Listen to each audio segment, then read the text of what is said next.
Right, can I welcome everybody to this meeting of the Corporate Overview Group. Welcome all the councillors and those watching on YouTube. If all councillors could please leave their microphones on mute and indicate if they wish to speak by raising their hands, it'll stop any interference. Right, well, we'll attend to the agenda. Have we any apologies for absence? Apologies from Councillor Purdy-Horn. Thank you. Any declarations of interest? No. If we can therefore turn to the minutes of the last meeting, rather than go through the pages, can I just ask, I assume everyone has now read them, has anybody any amendments they wish to make or any alterations? Oh, this is Charlotte Hagan-Attack. Thank you, Chairman. I just wanted to report back on the sickness absence, which was raised at the last meeting following a number of the councillors going to a personnel meeting at the County Council. So the report later on today's agenda will show you that the end of year sickness figures for Rushcliffe were 8.99 days against a target of 8 days. It's slightly higher than previous performance, which was in the last 3 years, 7.7, 7.4 and 7.4 days. We were expecting a rise based on the figures that we were producing earlier in the year. This is due to manual staff and also long-term sickness as opposed to short-term sickness.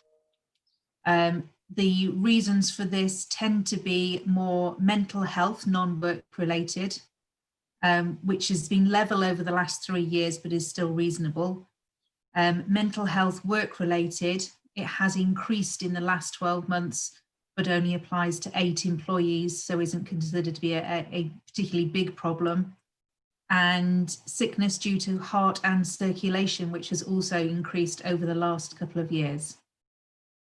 I'm pleased to say that the council has a very good absence management policy, which is robust and is reviewed regularly. It includes trigger points leading to various stages of formal and informal reviews. And it does seem to be working very well, considering that when you compare Rushcliffe's performance to other authorities locally, our 8.99 days is lower than the average, which is 9.77. And hopefully that just assures councillors that we're doing okay in comparison with other authorities. Thank you. Does anybody wish to comment on that? No? Right, thank you very much, Charlotte. So we all agree, did you indicate, Councillor Walker? Oh. So we are all agree with the minutes of the previous meeting, which I obviously can't sign at the moment, but will sign whenever it's appropriate to do so.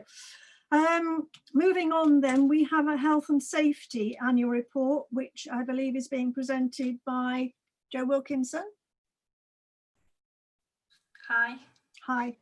Hi. Yeah, can I just share my screen, please? If I can do it successfully, to show you a bit of a PowerPoint presentation that I've done just as an overview on the annual report.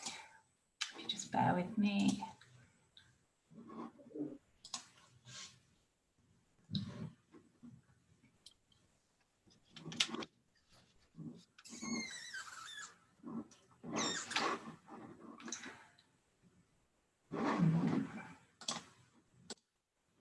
Hopefully, can you just see my first slide that's got progress to achieving goals?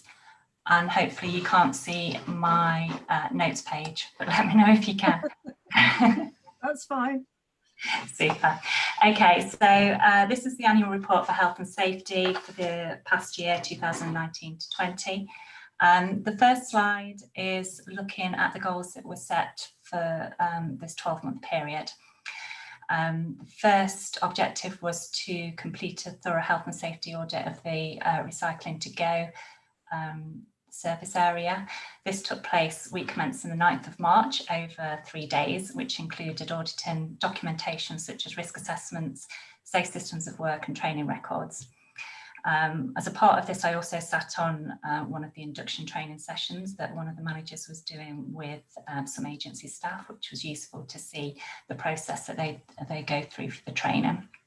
I also went out on site to observe, I think it was 4 different R2Go refuse teams, watching them do the collections and also giving me opportunity to talk to the crew members to see if they had any issues that they'd like to raise. The second objective was the community facilities buildings being audited. That was done in November last year. Again, looking at documentation as well as inspecting each site physically. The next one's the the submission for Gold Award on workplace health. So we've been working through the Nottinghamshire Workplace Health Award scheme, starting with bronze and silver. And in the last couple of years, we've been working towards the gold portfolio. Unfortunately, the scheme has been put on hold over the last 2 years as it's been under review. And again, due to COVID, has been further extension on that, on not going live with that system. So we haven't been awarded any gold award at the moment, but the work that the Workplace Health Champs have delivered on this has obviously been beneficial to our employees nonetheless. The next one was the RSM auditors had highlighted 2 areas for improvement when they audited last year. That was having all health and safety risk assessments in a central storage location, and also chasing employees that had not completed mandatory health and safety e-learning. So those 2 were achieved in this year. Finally, I've worked with Streetwise on their successful move to Bingham and still providing ongoing support as they settle into this location. So that's a summary of the progress of the goals that were done for last year. Hopefully you can now see the next slide, which is looking at a summary of the work that's taken place this year on health and safety policies and guidance documents. These tend to review documents every 3 years or sooner if there's a change in legislation or our working practices. I won't go through them all, but hopefully you can see that there's a variety of subject areas that we've covered in the reviews this year, from things like the driving policy, bomb threat policy and emotional wellbeing. And as you can imagine, there's been a whole raft of new documents in relation to COVID-19 produced at the latter part of this financial year. This next slide is to show you the training that's taken place in the 12-month period. It's just really to give you an idea of the sort of diversity of health and safety training that we deliver. These are courses that I've organised as the health and safety advisor. It doesn't cover training that's been done departmentally, so there's a lot of departmental on-site training that takes place as well. The only other thing really to point out to you is that we don't necessarily do all this training every year. For example, the occupational road risk training was a new course that we put on this year. Last year we did a water safety course that we didn't deliver this year, so things do get replaced and based on training needs of our employees. Number of accident forms completed this year for our employees has decreased significantly compared to the figures for the same period in the previous years shown. The main difference this year has been with community facilities staff having no accidents this year compared to 5 accidents last year. Just a reminder that the incidence rate at the bottom is just to show a comparable figure of the number of accidents per 1,000 employees. So it just enables you to compare figures relating to number of employees as well. So it's not just a stat on number of accidents reported, and you can see that the incident rate keeps declining year on year at the moment. This slide just shows you the accident forms by type. Significantly less accidents involving animal attacks compared to previous years, and the number of strike against a fixed object accidents increased compared to the last 2 years, but the numbers are really low, so actually looking at comparisons is tricky. The number of days absent due to accidents at work is always something that fluctuates, and you can see that fluctuation over all of those years. The average annual figure over the last 9 years that you can see on that slide equates to 109. Therefore, this year is significantly lower than average, and you'll see from the next slide that there was only 3 accidents resulting in time off from work. So we had all of those accidents within the recycling to go area, slip, trip, fall, a manual handling one, and a struck by a moving object. 2 of these accidents were reportable under the RIDDOR legislation, and that was due to the employee having over 7 days off as a result of the accident. Next slide's just looking at the accidents to members of the public. Again, that varies year on year. Numbers are extremely low, but you can see that it's had an increase this year compared with the previous 3 years. 9 of those accidents were to members of the public at Rushcliffe Country Park, and were all play-related accidents and not as a result of any defect or any problems with the country park itself. The other 7 accidents took place at a variety of different locations, parks and pavilions, and with no identifiable trend within those accidents. Finally, I just wanted to put up on the screen the objectives that we've currently set for 2021, which we'd like you to approve at this meeting. And this is just to ensure continuing development in health and safety policies and practice. So we're looking at monitoring the review of effect and effectiveness of the COVID secure measures across the council. Again, looking at reviewing and updating any health and safety policies that have not been reviewed in the last 3 years. Complete a health and safety audit of the new Fountain Court Customer Service Centre, and again working along the for the Gold Award. Hopefully that will be something that will be up and running this year, that we'll be able to submit our portfolio again. Okay, so that's all I wanted to do for the presentation, but I'm happy to take any questions that anybody may have.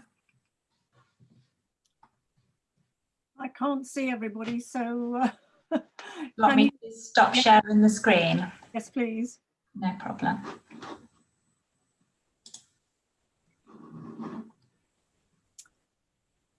Thank you. Right, and does anybody have any comments on that report? Right, well, the recommendation is that we consider the information, which we have done, that we note the significant progress made against health and safety goals and objectives. Yes, I'm quite pleased to see that all the accident figures were down for the last year, and endorse the proposed health and safety objectives for 2021 as set out in the report. As there are only a few of us, I will go through all of us and ask for or against. So Councillor Walker? For. Councillor Clark? For. Councillor Brennan? For. Councillor Bansal? For. And I'm for. So thank you. And we will now move on to implementation of change, which again is a verbal report from Mrs. Caven-Attack. Thank you, Chairman. It is a very, very brief verbal report on the basis that since we last met as the Corporate Overview Group in February, events around the world have taken over, and therefore I don't think any of us have been particularly focused on the implementation of any change to our scrutiny proposals. In fact, this is the first scrutiny meeting that we've had since our last meeting, which is the 25th of February. So unless anybody has anything else that they've been doing behind the scenes, then I think that's it for today. Right. Well, I haven't been doing anything behind the scenes. Is anybody else? Okay, thank you very much for that. Right then, so we'll move on to agenda item 6, and that's the consideration of the Scrutiny Group work programme. I'm hoping everybody's had opportunity to look at the work programme. There is a question around the corporate overview group as to whether it is necessary to hold a meeting in August. It's an extra meeting to compensate for what we've missed. But having said that, it runs in very quickly from this one and into September. So it means we'll be having one within 4 weeks. I would like to have seen something towards the end of August, but I don't think that can be accommodated because of the other scrutiny group meetings. So how does everyone feel about that if we don't do the August meeting? Councillor Brennan. I'd be quite happy not to, only because all the other scrutiny work has kind of gone on hold, and I think it would be nice to get some of that up and running again, back on focus before we meet again to take an overview of their work. Otherwise, we're kind of, unless there's something that is urgent that hasn't been brought to this meeting, I think it would be more useful for us to let the other groups get on with their work and then come back and look at it once they've got going again. Yes, thank you. I'm inclined to agree with that. Does anybody else wish to comment? Councillor Clark? Yeah, well, it's just a matter of if there is anything meaningful that needs to be discussed. Simple as that. If there isn't anything meaningful, then don't have a meeting. Well, I think anything meaningful will, as Councillor Brennan says, come out of the other scrutiny groups which haven't been held yet. Councillor Walker, are you indicating? Yeah, thanks. I was wondering if we could keep it on and then perhaps as it got closer, cancel it if nothing is there to be scrutinised. But I wondered if it's worth keeping it in there just in case. I'll have to ask the officers about that. Yes, Charlotte? On the basis that it's less than 4 weeks away, in terms of our reporting deadlines, we'd need to know within the next 2 weeks whether or not you wanted a meeting then in order to hit the publishing deadline. The only item on there outside of what we're discussing today is what we call the annual customer feedback, which is all about our complaints and compliments that the council's received over the year. We don't yet have any information from the LGO, and we don't know if we will have it before August, because obviously they've put everything on hold during the first 3 months. They started up again on the 1st of July, but we don't know how quickly they will get those annual letters out, which is another reason for delaying that until our September meeting. No, it sounds to me as though it'd be better if we did away with that meeting and allowed the officers to concentrate on the other scrutiny group reports. So if everyone's in agreement with that, we will make that amendment to the work programme. Right, okay. Yes, so can we have the report from Peter? Is Peter doing the report, or is it Sarah? Me. Oh, Charlotte. Except Peter's doing this and I'm not necessarily there on his screen for everybody else. She's up there. Okay, right, Charlotte. Thank you very much. So can I bring everybody's attention to page 23 of the paperwork, which you may have on your screen or you may have printed out, just so that you know where we are. So this is the Scrutiny Group Work Programmes report. So in February, we discussed several new items and we put them into a work programme for this year.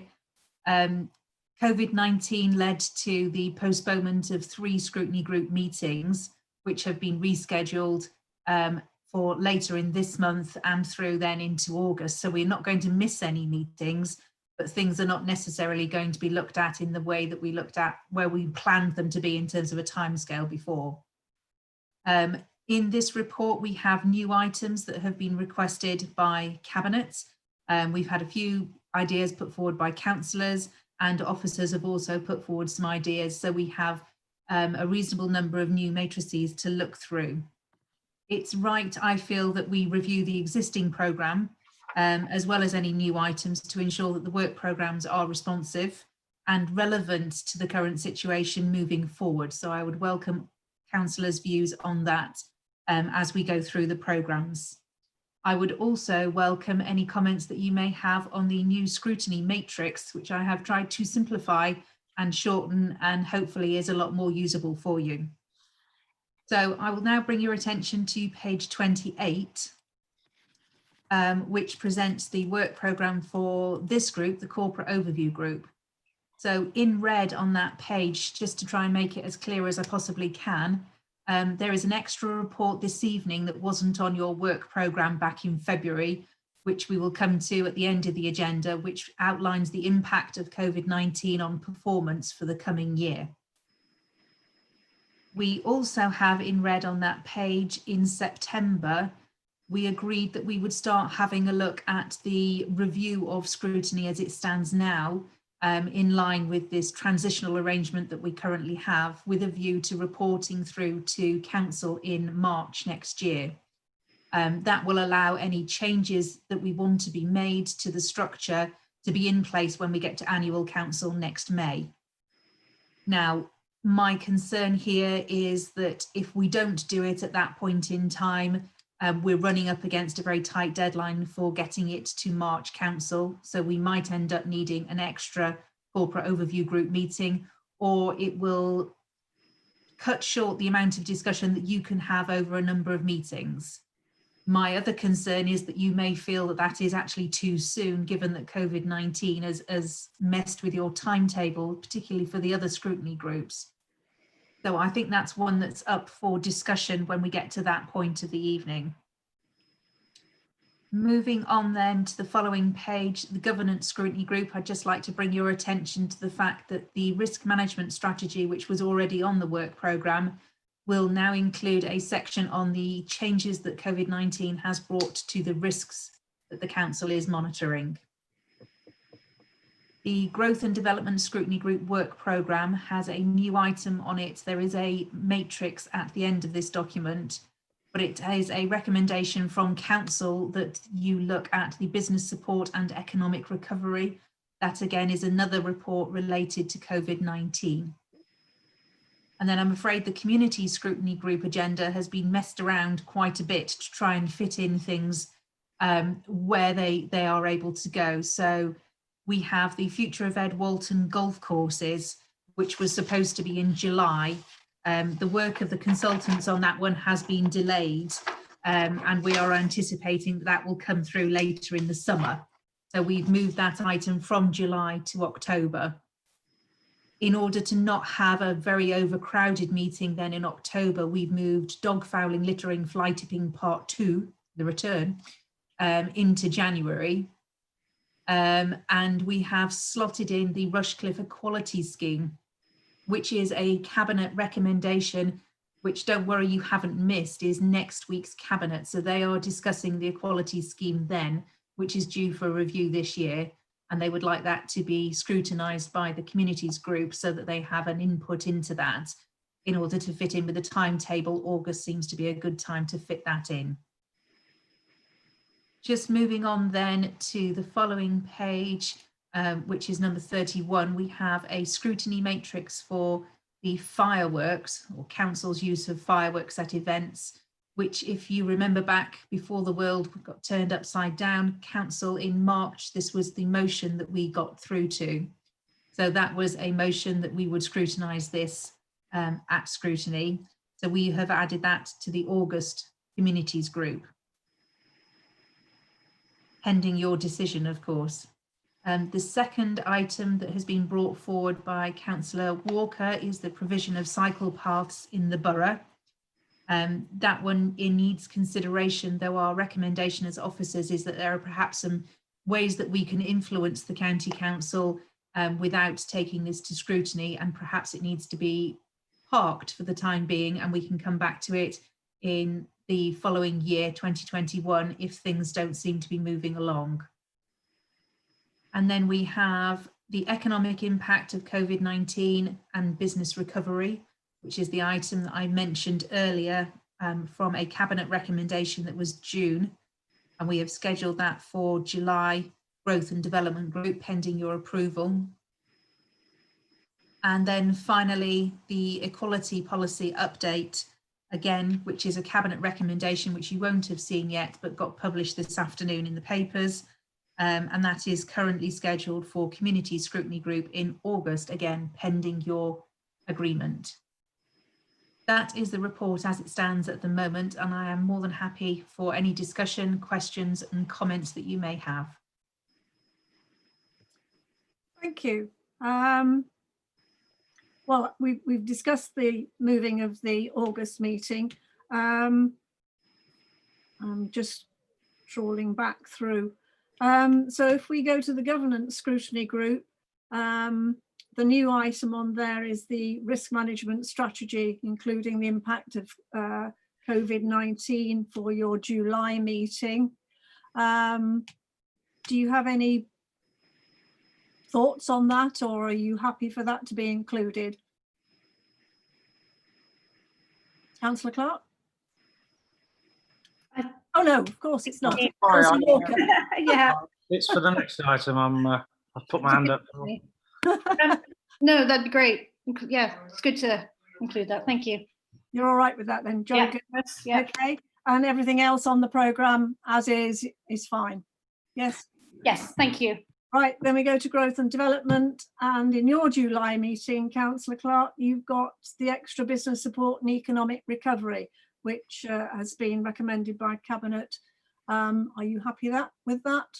Yeah, we've had a pre-meeting and with Dave Mitchell, and we're happy with that. But also we've decided to postpone customer service and digital transformation until later, until we've got some more meaningful data.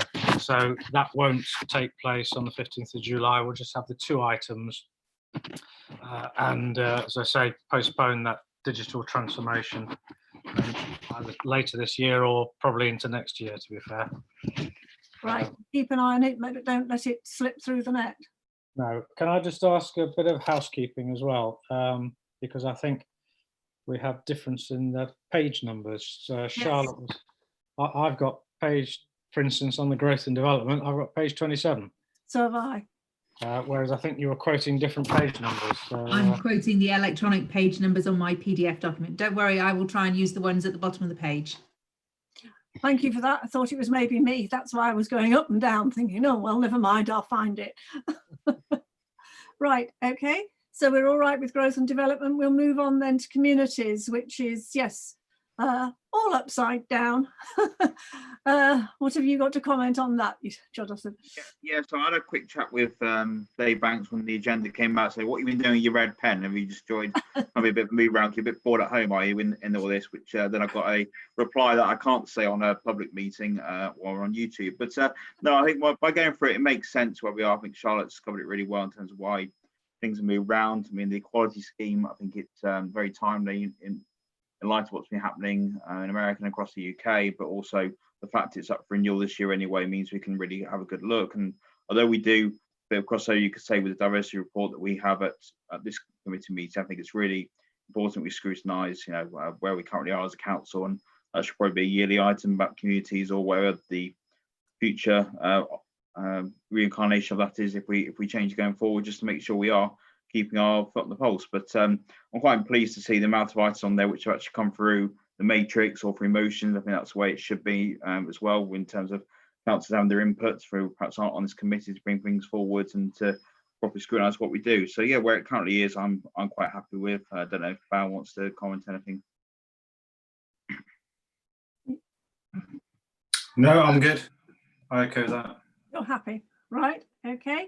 So we're happy with that, and we'll move on then to the new items. And if I can comment on the matrix, I think it's much better. I don't know. Oh, yeah, got a thumbs up from Councillor Clark. Even he'll put something in now. Right, okay. So the first item is the review and use of fireworks. How do we feel about that? Are we happy for that to, as we've already, it's been discussed before, but for it to go forward to the community scrutiny group? Yeah. Everybody's nodding. So if you could take that, Charlotte, as being yes, that can go forward. The next one is the provision of cycle paths in the borough. Perhaps if Councillor Walker, as she put that forward, perhaps she'd like to expound upon it. Yeah, I'm quite keen to get this in because of what's just happened at county and the fact that they've only got 46% of the allocated funding. So I'm really think this is an important, really important one to get forward, especially in terms of planning. The other thing that probably is lacking with this is the infrastructure that we need on our new housing developments. So I think it's a massive issue in our county right now because they came in 4th last, Nottinghamshire did, out of all of the country for the bid. So I think it would show that we are progressive. It would show that we are taking this seriously and also kind of including it within our planning kind of brief as a borough. So I'm quite keen to get it in there. Does anybody else have a comment? Councillor Wheeler. Yeah, thank you, Chair. I mean, obviously, I understand why Councillor Walker wants to raise it. We've had a couple of email conversations about a cycling issue that borders my division and that of Councillor Adair and Councillor Brown's. My issue is that obviously cycling does come under the county council, and you know, to get the officers to do a lot of work, which basically county council can turn around and go, well, we're doing this work, this is under our remit, go away and look after planning, might be the response that comes back. And actually, how would we feel if the county council started scrutinising planning or collection of waste that we do in NFPL? So we've got to be careful not to duplicate work and give officers a lot more extra work when obviously, especially at the moment with everything that's going on, everyone's quite stretched. I think in terms of what's been said about planning and about consultations, you know, when there are cycling, when Highways England, for example, are putting in schemes, you know, the borough councillors and members of the public can comment, consult. You know, there was many borough councillors at the consultation events that I was attending around Ruddington and elsewhere with the A52. And there's nothing to say that the borough council should be speaking to their county councillors to put forward their views. As borough councillors in my division, because I'm also a county councillor, I need to say that. It doesn't matter what political party, wherever people's comments go in, I obviously feed that back in and have a conversation with them. So I think, like I say, I think we've got to be very careful about duplications. We just need to be absolutely clear what we would be looking at scrutinising. And if that would actually go anywhere, I think rather than just having a conversation that will actually not go anywhere, we need to be absolutely careful that that item would actually move forwards and we could actually implement something. Thank you. Councillor Brennan, I think you indicated. Thank you. Well, it was similar points really, but I did have a specific question about the Rushcliffe cycling strategy, because that seems presumably the vehicle in which we could capture quite a lot of this in terms of what we aspire to see going forward, even if it's not within our direct gift to deliver it. And I was just asking the question, I don't know whether Councillor Walker knows or whether Charlotte can tell us whether there's an intention, or when is the intention to update the cycling strategy, because 1995 is a very old cycling strategy. And so how valuable is it in guiding our thinking on the needs across the borough, even if they're not necessarily needs that we can fulfill directly as a borough council? So is there a planned update for the cycling strategy? I hope you managed to hear that. I'm afraid you were breaking up a bit, Councillor Brennan. Sorry. Charlotte, are you able to answer? Only in the very most generalist terms. So yes, I would agree that 1995 is a very long time ago. I don't know if there is a specific plan to update one strategy, the cycling strategy, but I do know that we're in the process of reviewing our policies and strategies, which will hopefully pick up any like that, which is seemingly somewhat out of date. I will certainly find out where that one is on our schedule and get back to councillors on an email over the next couple of days. Councillor Brennan. Thank you, Charlotte. I wonder whether then that is the vehicle for looking at this again, rather than scrutiny at this point, because that is very dated, and I imagine the world looks very different. So I'm just wondering whether we need to to move this on through the negotiations with the county council that you were alluding to, and to look at our own strategy before we decide whether this is appropriate to be scrutinised, or when it's appropriate for this to be scrutinised. I think I'd agree with that. Peter? Yeah. Evening, everyone. It's first chance to speak since technical problem. Yeah, I agree with everything that's been said. Actually, I think if we look at, we will get the facts surrounding what's happening with the existing strategy, because it might actually, if it's even been, it might be superseded by something else now, given it was so long ago. So we can find the facts out on that. And just, I suppose the key thing for me is just to refer you to, I suppose, what the recommendation is in the having. We're not actually saying we're going to sort of park this as such, but I think there just needs to be a bit more work done behind the scenes. As we say in the recommendation, that we'll add to the recommendation. Actually, also we find out what's happening with the actual strategy itself, but also talking to colleagues at the County Council Highways Authority, raising councillors' concerns with the future item being considered in 2021. So I think the best probably thing is when we have the next meeting, we come back with a few more facts, and that will help inform the way ahead. Yes. Oh, Councillor Wheeler. I mean, Councillor Walker. That sounds good to me. That just, yeah, brilliant. Thank you. Yes, I think that sounds sensible, because otherwise we'd be trying to look at something without having all the facts. So best have all the facts before we do make a decision. So that's what we'll do with that one. It'll come, you'll look at it and you'll report back. Oh, Councillor Clark's cleaning his screen, is he? Well, I've only had, I will abandon the raised hand thing. Obviously, it doesn't work. Yeah, I agree with the comments. The only aspect I think that relates to the Borough Council is the bit that relates to our developments, and maybe just the recommendation, apart from, or in addition to this recommendation, we recommend that we request the Cabinet, or whoever it is, to authorise a review into a review of the cycling strategy and to update it, and make sure that the council does actually carry out the review, rather than us doing it as a separate scrutiny item. What does everyone feel about that? It's another way of doing it, and yes, it might save a lot of report writing. Councillor Brennan. I'm happy with that, but I think the idea that we come back and look at it again at the next meeting rather than lose it now. Yes.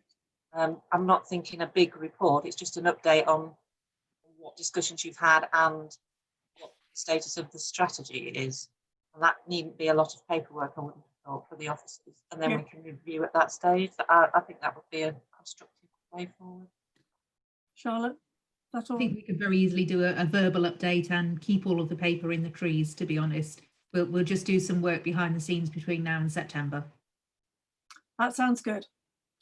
Right, so we move on then to the next matrix, which is the economic impact of COVID. Does anyone wish to comment on that? And it is recommended that the item be placed on the Growth and Development Scrutiny Group, which I believe it's already there. So does anybody wish to comment further? I think we've got to do something with it. We can't just ignore what's happened, and we can't ignore the lessons which we must learn in case things get worse again. So if we're all happy with that, I'll just to add a comment. Agree with all that, because we also need to be mindful and to be aware, in addition to the support recovery, to be aware and ready for any second wave or anything which may impact further on the resources of the council. Yes, we've got to learn the lessons and be proactive. Absolutely. And the next topic is one which we need to, I think, address. Oh, sorry, Councillor Bansell's wiping his screen as well. Yeah, my screen as well for a second there, just like Councillor Clark. Just one comment on that one. So on the second bullet point, under what I would like to understand. It says which sectors people have been most impacted. Will there be an opportunity to look at, for example, BAME being affected by COVID-19? Would something like that come underneath that? Isn't that more a health Yeah, I would have health thought service so, issue, but isn't it, rather than? I think Charlotte's indicating. I was going to say exactly the same thing, to be honest. This is specifically looking at businesses and economic recovery. I very much appreciate the point that Councillor Bansal is making, but this might not be the right forum to do it. However, if he feels that might need scrutinising at some point, then we can certainly have a look at that. Just for his reassurance, we have a risk assessment internally for staff affected within those groups. And what we are also doing is having a look at the information that we have through the Nottinghamshire County Council Hub to identify those with a BAME background as well, and providing them with specific advice. So we're doing what we can and promoting the messages from central government there where we can. That's fine, thank you. Peter, you indicated. Yeah, sorry. Just to be clear, that I don't know if Councillor Bans was almost seamlessly moving on to the next item, which is the Rushcliffe Equality Policy update. Whether it's actually that part that he was referring to, rather than necessarily the COVID one, which actually would probably cover the BAME issue more than perhaps the previous item. Councillor Bansal, were you joining the two together? I was trying to streamline the whole thing and have less work for the officers. That's very considerate. Okay, well, perhaps then we'd better discuss the Rushcliffe Equality Policy. Do you wish to comment further on it, Councillor Bansal? No, I think I've made the comment, that's fine. Anybody else wish to comment on this one? And again, the recommendation was that it be placed on the community scrutiny group, and that's where the red ink has gone. So, Councillor Clark? Well, only just to say, it does say it expires in 2020, so it's pretty vital, isn't it, that it is reviewed and updated. Absolutely. Yep. So we're all in agreement with that. Right. So having gone through all that, I take it. Oh, Charlotte's. Sorry, just one point before you move on to the recommendation, Chair. The review of scrutiny that's on the agenda for this group to look at from September. So we have a meeting in September and a meeting in December. Yes. It's a question of whether the group would like to look at that in September, or whether that is considered to be too early, given that the further disruption that we've had this year to scrutiny groups, and whether or not, if we move that into December, if you feel you will have enough time before we meet in March for council.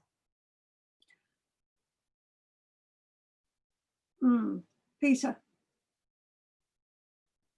think in terms of the timeline, you can do it in December, because you do it in December because from scrutiny it will go then to cabinet as a recommendation, and then on to full council.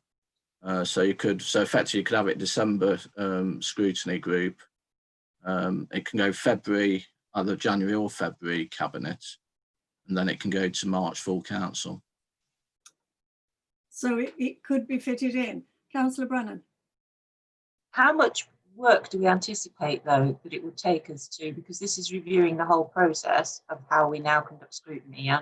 And presumably, if it's found wanting in some respect, we'll be looking at recommendations for improvements and new ways of working, which would require us to look perhaps at best practice, what other councils are doing. Sounds to me like a pretty meaty piece of work, and therefore I would be a bit reluctant to sort of hive it into the end of the year when we're then on a very tight timetable. I don't see that the ongoing work of the current scrutiny committees would get in the way of us reviewing at a strategic helicopter level whether the process is working. So I think we could start that earlier, unless someone tells me I'm wrong and there isn't that much that we would need to look at, that we could do it in a foreshortened time scale. But my sense is that this might be a pretty chunky piece of work and isn't dependent on the feed up from the other committees as such, because we're looking down, taking a helicopter view of the process by which scrutiny is taking place, rather than the specific outputs. That's my reading of it. I would tend to agree with Abby. The issue might be in case we want to compare notes with any other organisation, well, any other councils or any other partners, and suddenly if you find you're running out of time, as Councillor Brennan's already indicated. So even if it's only the start of the process and identifying if we need to speak to anybody else in order to assess facts and information, and then such that we can then make a decision in plenty of time. Yes, that sounds sensible. I was going to say leave it in the September meeting and see how things are unfolding. But yes, start the process and maybe then complete it in December. We're all nodding. Okay, right.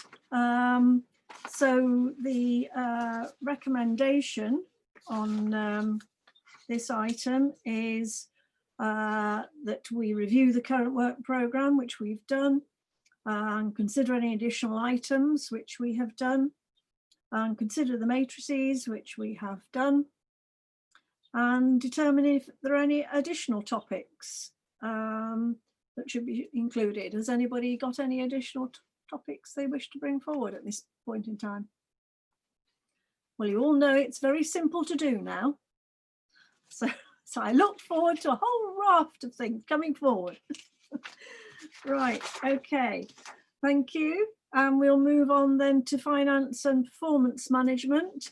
And is this where, oh, I think, I'm not sure if it's Peter, it's Sarah, isn't it? Yes. Hi. Hi. Thank you. Okay, so this report details the outturn for the financial year. And although the deadline has been delayed as a result of COVID, we have completed the accounts only 9 days later than normal. And most other authorities are much later than this, given the extension that we've all been given. Paragraph 4.2 summarises the overall transfer to reserves of 1.348 million, made up mostly of a pool, business rates pool release and renewable energy relating to 2018-19, plus the revenue efficiencies that are detailed in Appendix A. The main reasons for this are income receipts on planning and investment income, and this is due to higher balances and higher rates of interest, plus car parks and investment properties. So overall, the revenue variances total 619,000, and these have been reported throughout the year. Paragraph 4.4 refers to the decrease in the value of the multi-asset and diversified funds, totaling just over 1.2 million. This is reversed through reserves and doesn't impact on the taxpayer. It's worth noting as well that since the end of the year, this has already improved by $500,000 on that 1.2 million loss. Paragraph 4.7 refers to the total transfer to reserves of 1.6 million. It includes a 1 million transfer to the Organisational Stabilisation Reserve to create the Climate Change Reserve. And the Organisational Stabilisation Reserve has been increased by 0.524 million. You should have had a revised amendment for paragraph 4.8, which details the amount being transferred. And this helps to ease the pressure arising from COVID. Having a relatively healthy reserves position ensures the council is in a position where, at least in the short term, it can manage the impact of the pandemic and retain service delivery and a sustainable budget. Paragraph 4.9 details the requested revenue carry forwards into 2021, totaling 270,000. Paragraph 4.10 summarises the main variations in capital underspend of 19 million. Most of this is being requested to be carried forward. and it's summarised at table 3. The carry forwards requested from the capital underspend are detailed in Appendix C. There are many challenges that exist for the council, such as uncertainty over funding over the medium term, but also pressures that are arising from issues such as COVID, and this puts pressure on the council's financial position. The key COVID-related issues are covered in the next report on the agenda, and the transfer to reserves of the efficiency savings above will ensure the council's reserve remain healthy to assist in meeting future pressures.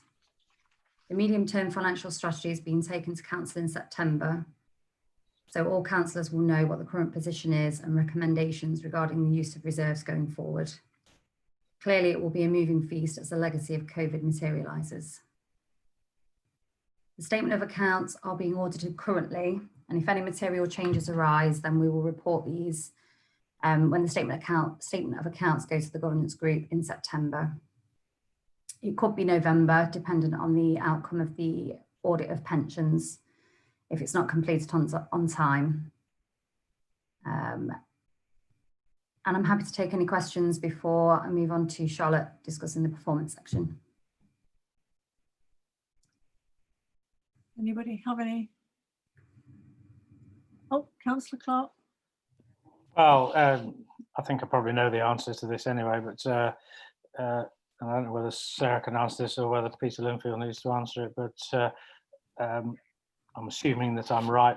A, this is all historical up to the end of the financial year, and then potentially, presumably, we could have some serious time bombs coming off as a result of COVID. And are we making any provision, or how do we stand at the moment regarding loss of income from rentals on our investment properties, and are we able to take any steps at this stage to try and mitigate that, or have we just got to take the hits as and when?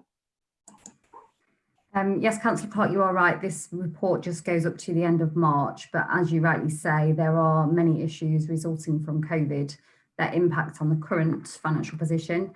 These are being worked on at the moment and will form part of the report that goes to Council in September with mitigating issues and options. Thank you. Peter. Yeah, just to add, we are taking budget reports monthly to Cabinet at the moment, which is summarising the current financial position. The culmination of those is what will be reported to September full council. If you look at that report, so the report that's going next Tuesday to Cabinet, the latest position I think is we've got a projected deficit of anything between £1.25 million to £2.5 million, dependent on how things pan out during the next, well, so for the remainder of this financial year. Clearly there is things like spikes and changing government policy. For example, the delays in opening leisure centres has quite a big impact on the council's financial position. The effect on the council does get muddied further by the fact that obviously the government, and this is most welcome, of course, are releasing various tranches of money at different times, and we don't really know at what point that money gets released. And at the moment, they've just recently announced some measures last week. And again, if you read the report that's gone to Cabinet, there's a bit of an update on that, although we haven't got the figures in terms of what that means in terms of pounds and pound notes for Rushcliffe at the moment. So it's a case of watch that space. But obviously, when we go to full council, there'll be an updated position, and of course there's going to be some budget update sessions prior to full council, so members are fully abreast of what the situation is. So hopefully that answers the question. Thank you. Anybody else have any questions on the report? Well, thank you very much, Sarah, for that. And the recommendation there is that we note the revenue position. Sorry, I don't mean to interrupt. Sorry, I'm waving. There's the whole section on performance, which we haven't yet discussed. Oh, of course we haven't. It's all right. It's just me. I've gone all the way. I've trawled through it. Right, yes, let me go back. We need the performance bit. Sorry about that. It's not a problem at all. Right. Therefore, I would like to bring members' attention to page 60. I'm using the one at the bottom of the page, so hopefully that corresponds with where you are. It's the start of the performance indicators in the appendix, hopefully. Isn't that page 44? The operational scorecards. No, I'm in the appendix, just because they've got the information in there about the reasons why. Oh, right, yes, they're yeah, not meeting their targets. Okay, so Yeah. just while you're navigating to that page, as Sarah's already pointed out, this is the Q4 report. So this is what we would have brought you last month in June. It provides the performance for the council up to the end of March of this year.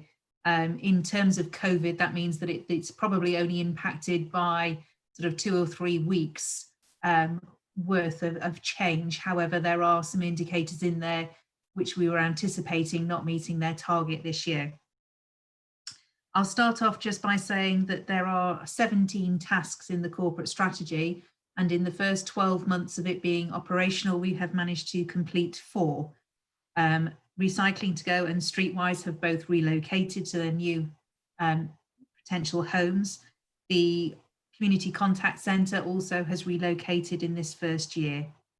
We have written and approved a carbon neutral plan, which has also been through scrutiny, and an asset management plan, which I believe is going to Cabinet next week. So those tasks have already been done. The 13 remaining tasks are still in the strategy, and I shall look at those in the next report to tell you what the impact of COVID might be on those. In terms of the performance indicators, there are 5 in that strategic scorecard which have not met their target at the end of this year. The percentage increase in self-serve transactions. So these are forms that residents can complete on our website instead of contacting the officers directly or through the customer services centre. We believe that this is mainly in the last half of the year, but is down to the number of elections that are happening and the fact that they were then cancelled, and then being low availability of choice-based lettings properties. It will be interesting to see whether or not that goes up during the first and second quarters of this current year, as residents have been at home during the lockdown and perhaps not able to get to customer services in person. So we're keeping an interesting eye on that one. Understandably, we also have drops in the number of pavilion, community hall and playing field users, the usage of community facilities, and also the number of leisure centre users. Now, whilst you might say, actually, but we're only talking about COVID affecting the last couple of weeks of this year, some of those indicators were already affected and they were reported at Q3 as already being low due to the bad weather that we experienced last year and long periods of football fields and other facilities not being able to be used. Interesting that the leisure centre figures, because this was one that I couldn't quite believe there was a bigger difference. So just for information, at the end of February, we were 5,000 users above our normal target. March, however, only had 63,000 users across the month, whereas March of 2019 saw 139,000 users. So even though the lockdown only really accounted for the sort of last 10 days or so of the month, there was a lot slower footfall. Far fewer people were visiting the leisure centre in the first 3 weeks of that month. And that is why that figure has missed its target. Moving on then to the number of affordable homes delivered. And again, we reported at the end of Q3 that this was unlikely to meet its target this year. It was a very, very stretching target. And in comparison with previous years, the performance of 154 is still extremely good. Moving on then to the operational scorecard, we have a lower than anticipated performance in terms of householder planning applications, which again we reported at Q3 as being unlikely to meet target this year. Unfortunately, we also have a low number of planning enforcement inspections. We've missed that by about 5%. We have 2 members of planning enforcement staff. As you will find out over the coming weeks when you scrutinise planning enforcement, unfortunately, one of those has been sick for a few months.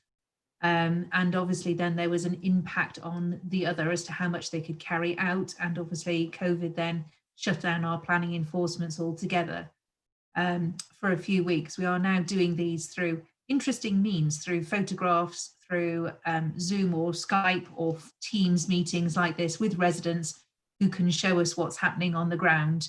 And also now we're able to get out and about as long as the relevant security measures in place. So hopefully that will pick up over the course of this year. We have the missed bins figure. The number of missed bins missed twice or more in a 3-month period. These, the big spike in this comes primarily in the last 2 weeks of the year.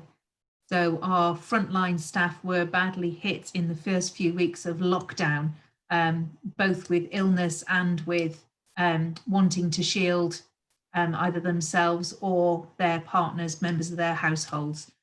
It took us a slightly longer time to get the alternative staff out, and whilst we kept all the services running, obviously having staff on the rounds that were unfamiliar with who had an assisted bin collection or where people left their bins meant that we had a higher number than we would normally anticipate in terms of missed bins.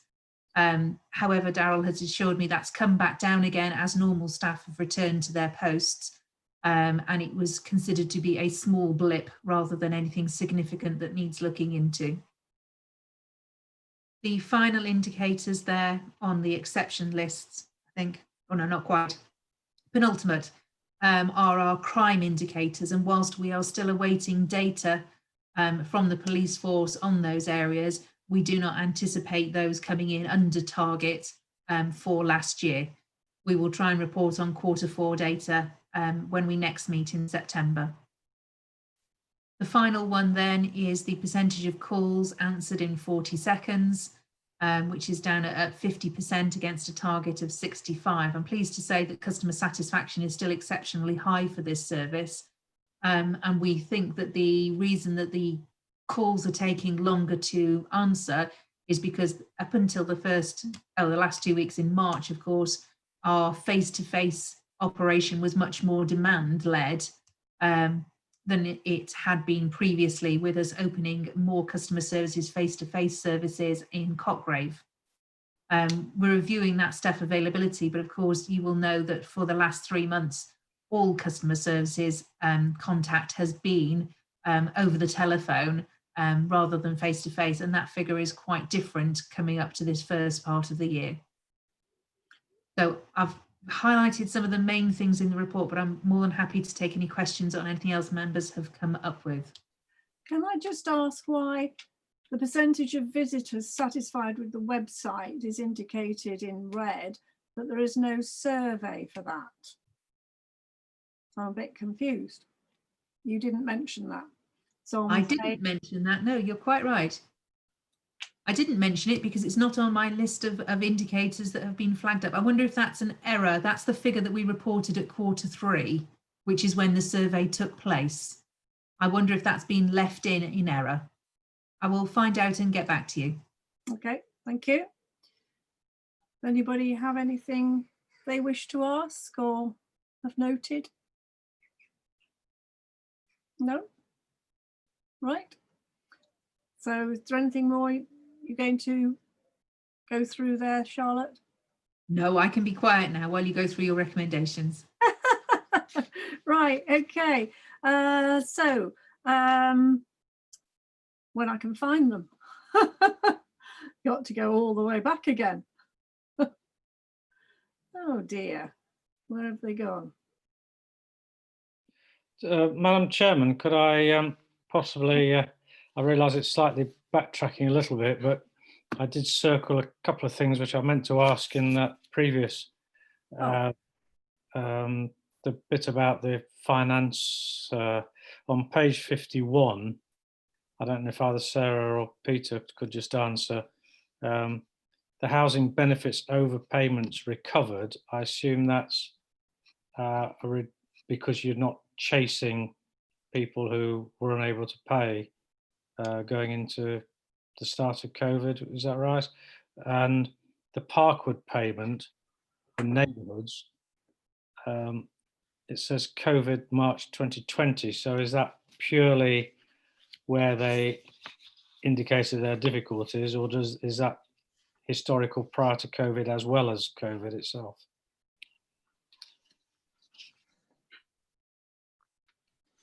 Sorry, Councillor Clark, the first point, which page were you on? Sorry, page 51, finance and corporate services, housing benefits overpayments recovered. And the page is as in page numbers on the report. 51, yeah. Table 4. That was a second. I think I've got different page numbers. Just bear with me. Oh, I can't see what the appendix is, otherwise I'd have.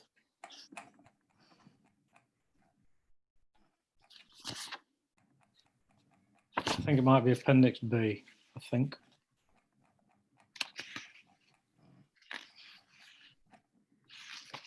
I think that might be the one that doesn't have an appendix number on. Hmm. Sorry about this. I'm just. I'll tell you what, not to prolong it. I'll ask you sort of later on, and you can tell me it's not critical to delay the meeting now. Okay. I'll just pose the question later, and you can. Yeah. Okay. Thank you. Okay. Can I just raise a point of administration? Can you put the recommendations at the end of each item? I've had to scroll all the way back through to the beginning. I'm very sorry, Chair. We missed them in this report. It's not at the end of items of agenda item 7. So don't worry about it. I have it. No, I have it on page 47. Well, I'm now on page 68. Yeah, I think Council. It's the end of the report, you see. After the appendices. Yeah. Yes, exactly. No problem. Right, okay. Yes, and so the recommendation is that we note the 1920 revenue position and note the associated changes to the earmarked reserves as set out at Appendix B, which I think you're looking for at the moment. Note the reprofiled position on capital and capital carry forwards at Appendix C. Note the update on the cricket club loan in section 5, which I don't think we've actually talked about. Discuss the identified finance performance exceptions and consider whether scrutiny is required to identify exceptions.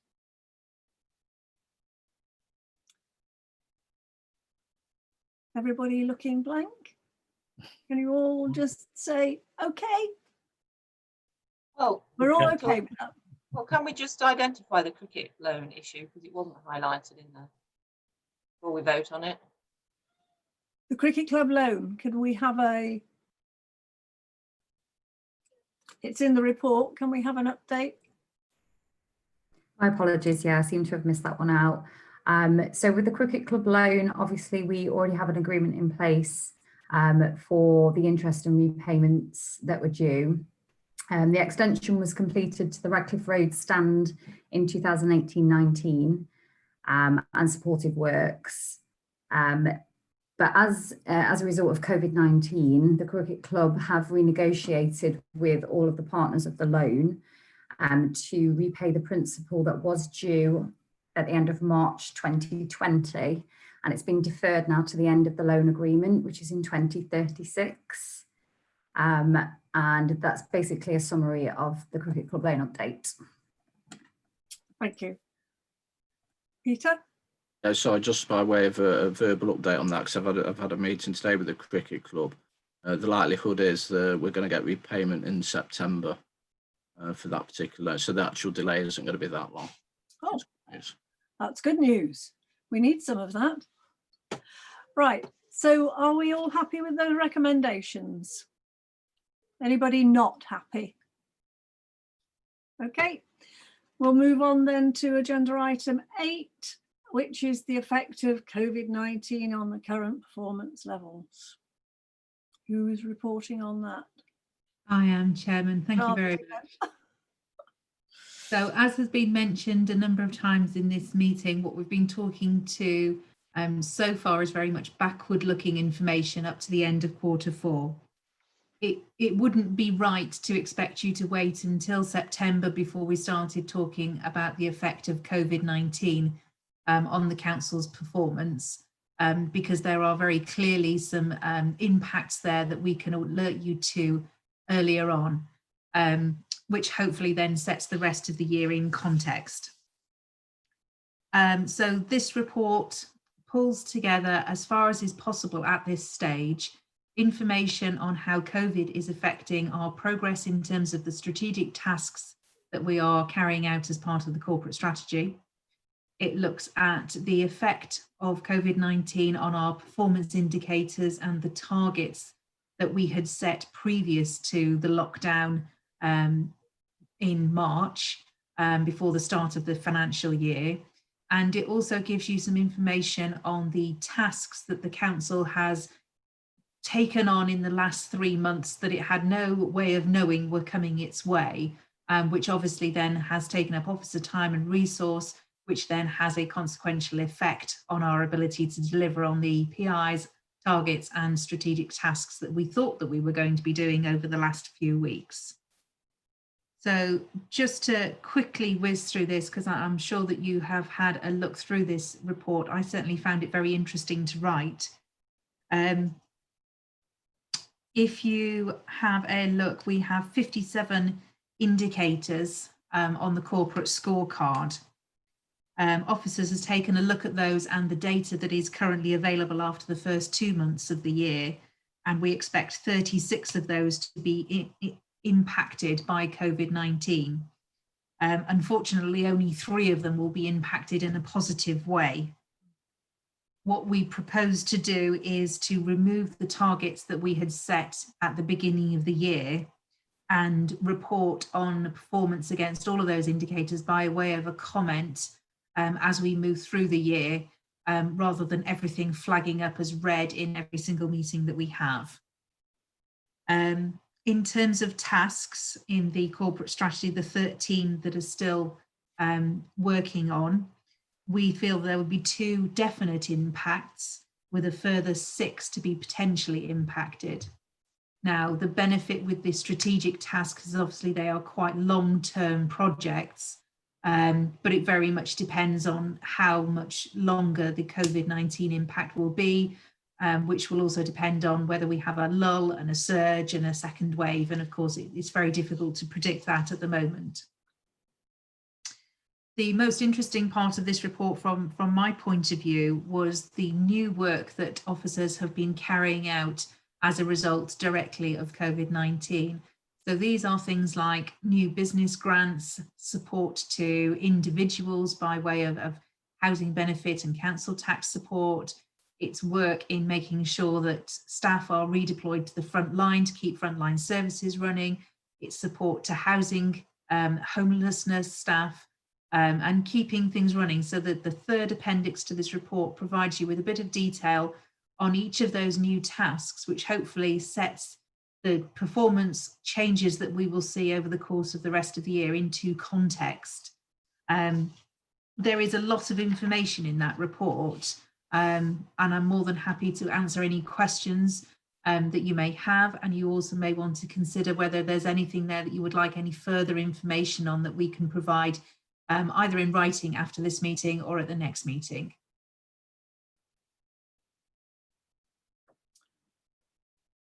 Right, who wants to kick off?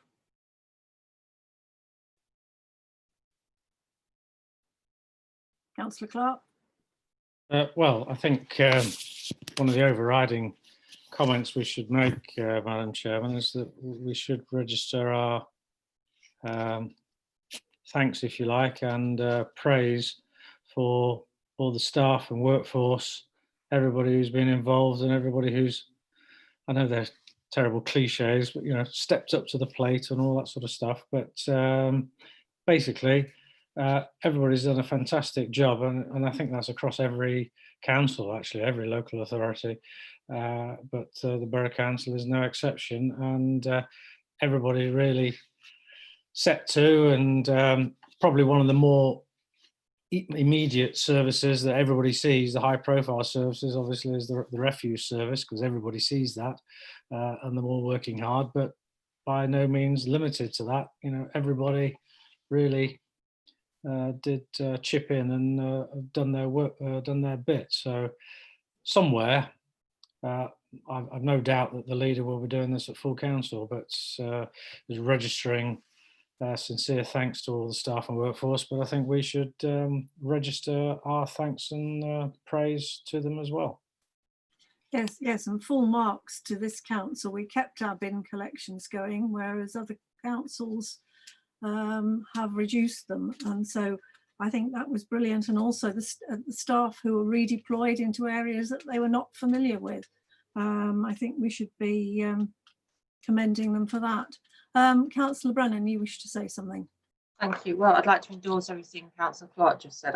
I found it a really interesting report as well, and I think it tells a very interesting journey in terms of how responsive and dynamic Borough Council is. It's gone from one set of performance indicators and basically been unable to achieve quite a lot of them, and then set itself a whole new load of performance indicators which have been achieved. So I think it tells a really good story, and I just wonder if, without making extra work, whether some of those new activities could be represented in the same visual way as the existing performance indicators, because you're saying we don't want loads of reds because they're not within your control, and a bit of narrative is absolutely right. I totally agree. I just wonder whether some of the new activities that you're doing, where you've been delivering 100% or 90% on the business loans and that kind of thing, business grants, could be reflected in the performance tables as positive outcomes. You've reflected them in the narrative. I just wonder whether they could be included without making additional work. If it adds no value, there's no point, but it just seems to be an interesting record of how the council's pivoted what it was doing to what it is doing, and doing the new stuff very well. Thank you, Councillor Brennan. I'm sure we can pull something together for next time round. I raised this point, and I think I know the answer, but I felt we ought to be looking at the issue of universal credit and self-employed who've fallen through the benefits net. Whilst this is a national government matter, I feel Rushcliffe should be demonstrating their awareness and concern, but I now understand that the Rushcliffe Resilience Forum are looking into the situation, so I think that actually resolves my query. Peter? Yeah, sorry, it's just a slight correction. The Local Resilience Forum, which is Resilience Forum. Yeah, it's the economy cell of that. We're looking at that particular aspect. Right. So I was just concerned that we need to be showing our awareness that there are people who have struggled during this time. A lot of people have struggled, but some more than others. Has anybody else anything? Oh, Councillor Wheeler. I mean, Councillor Walker. Thank you. I was just wondering about page 79, LINS 31A. I was wondering why the rehousing target was so low, because 60% for priority rehousing seems particularly like a low bar to set. And I was also wondering what the difficulties were. So that's my first question. Should I go through them all in one kind of lot, or do you want to answer one at a time? I've got about 3. Go for all 3. I'm just finding the right page. Yeah, so there's that one. The next one's page 88. I think probably, Pete, that'll be you. I was just wanting to, it's the discretionary grant that I kind of needed more clarity on, because it says that we've been granted 972K, but only 5K has been, or is it 50K to date, has been used. So there's a big gap in that number between that. What's happening to that money? Like, where does that money go if that's not being used? And it says only 120 have applied. So to me, that's not very many. So I was wondering why that number was so low. What happens to the money when that doesn't get used up? Does that just get absorbed into the council? Or is there kind of another layer of, you know, finding the businesses that can use that cash? That's page 88. Page 91 was the bit where they're talking about housing.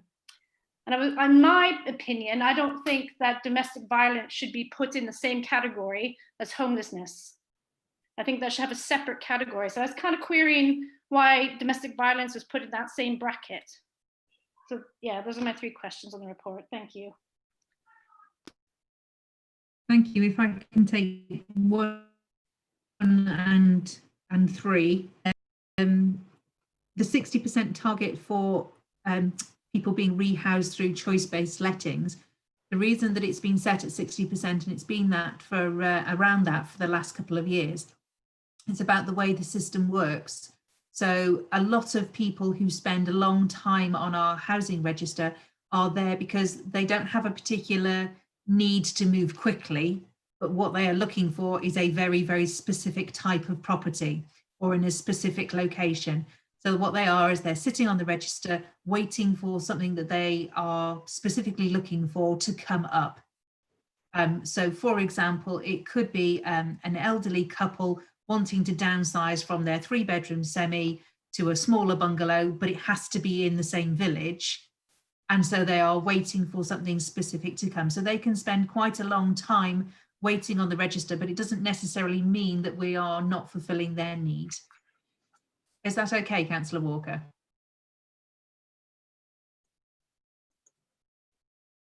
Okay. Thank you. That's great. That adds a bit of life to those numbers. So thank you for that. And then, yeah, do you know why it was reduced by 10% then, from 70 to 60?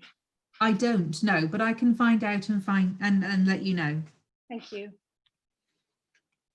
The second point there that you mentioned, which was the grouping together of homelessness and domestic violence, I suspect the reason that has been done, and obviously we've had information fed through from other officers, it is our strategic housing team that deals with both of those items. So we're looking at some of the same people, some of the same officers dealing with both of those. It doesn't necessarily mean that they are lumped together or grouped together in that way for any particular purpose, only in terms of we've got one group of people dealing with both of them. Okay, over to you, Pete. Okay, thank you. Yes, on the discretionary business grant scheme, if we don't spend the money, we don't keep it. It's government money, so it will go back to the government. We're currently reviewing the scheme at the moment with the portfolio holders, so it might be we might be changing it in any case and relaunching it next week. And those people that have applied, we will be revisiting their claims in light of those changes.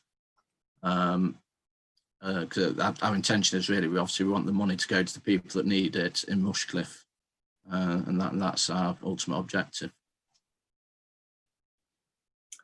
Thank you. I completely agree. Thanks, Pete. That it should stay in Rushcliffe if we can support our businesses with that money. It'd be such a shame for that to be funneled back upwards into central government. Thank you. Yes, thank you for those points. I agree with that last point in particular. And can I just say, I understand what you said, Charlotte, about the homeless and domestic violence, but can we take it away as a thought that they really ought to be separated out in different paragraphs if you're reporting on them?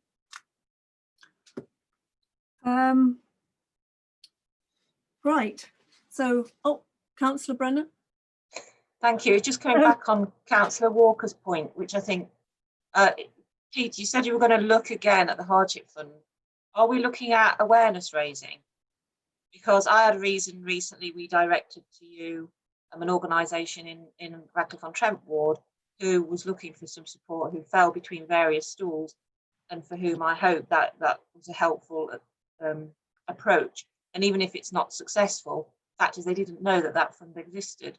I'm just wondering if when you're reviewing it, you're looking again at publicising it, how we're getting people to know that these special hardship grants are available is part of the review that you're undertaking with the portfolio holder.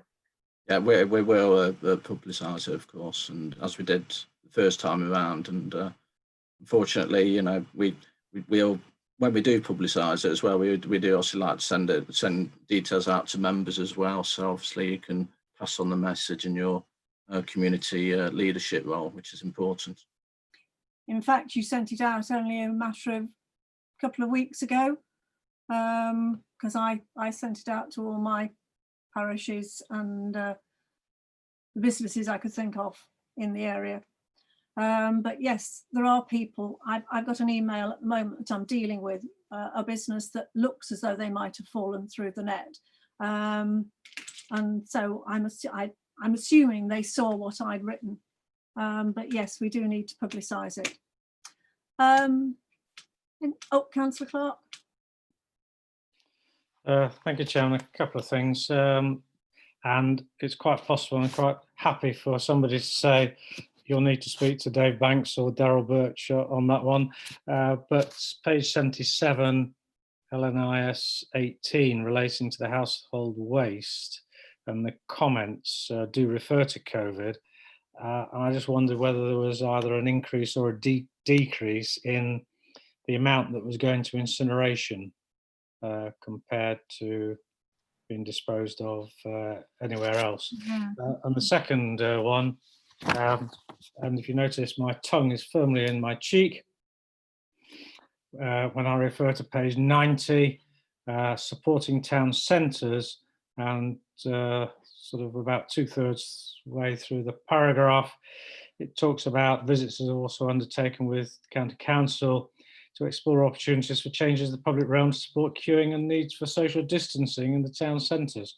I just wondered whether anything further had transpired in that respect. You notice my tongue is still in my cheek.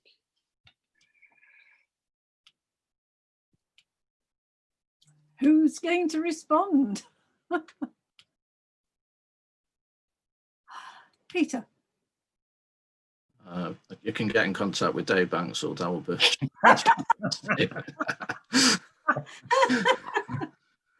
Right, okay. Are you happy with that comment, and Councillor Clark? Well, I did ask for it, didn't I? So, You did rather. Okay, so can I move now to the recommendations?